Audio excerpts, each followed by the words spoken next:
ബജറ്റിന്റെ പ്രതീകാത്മക കോപ്പി കത്തിച്ച് സെക്രട്ടേറിയറ്റ് ആക്ഷൻ കൗൺസിലിന്റെ പ്രതിഷേധം. ജീവനക്കാരുടെ ആനുകൂല്യങ്ങൾ നിഷേധിക്കുന്നുവെന്ന് ആരോപിച്ചാണ് സെക്രട്ടേറിയറ്റിന് മുന്നിൽ ജീവനക്കാർ പ്രതിഷേധിച്ചത്.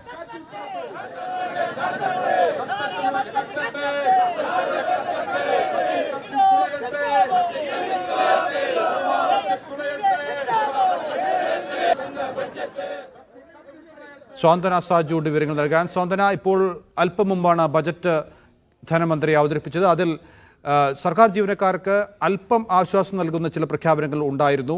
എന്താണ് നിലവിൽ ഈ ജീവനക്കാർ ഉയർത്തുന്ന പ്രതിഷേധത്തിനുള്ള കാരണം?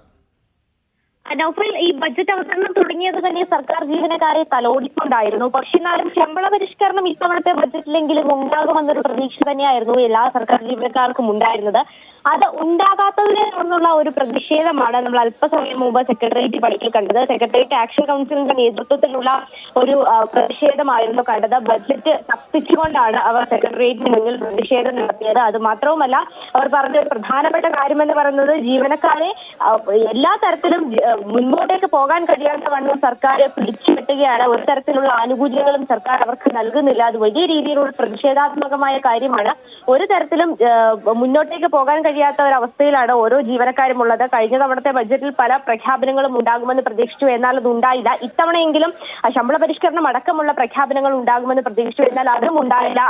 അതുകൊണ്ട് തന്നെയാണ് ഇത്തരത്തിൽ എല്ലാ ജീവനക്കാരെ തലോടിക്കൊണ്ടുള്ള ഒരു ബജറ്റാണ്, അല്ലെങ്കിൽ ആദ്യം തന്നെ ജീവനക്കാർക്കുള്ള കാര്യങ്ങളൊക്കെ പ്രഖ്യാപിച്ചുകൊണ്ടുള്ള ഒരു ബജറ്റാണ് നടത്തിയതിൽ പോലും ബജറ്റ് കത്തിച്ചുകൊണ്ട് പ്രതിഷേധിക്കാൻ കാരണമായത് ബജറ്റിൽ സർക്കാർ ജീവനക്കാർ അസംതൃപ്തരാണ്. സെക്രട്ടേറിയറ്റ് ആക്ഷൻ കൗൺസിലിന്റെ നേതൃത്വത്തിലാണ് ഇപ്പോൾ ബജറ്റിന്റെ കോപ്പി കത്തിച്ച് പ്രതിഷേധിച്ചിരിക്കുന്നത്. വിവരങ്ങളാണ് സ്വാന്തന സാജു നൽകിയത്.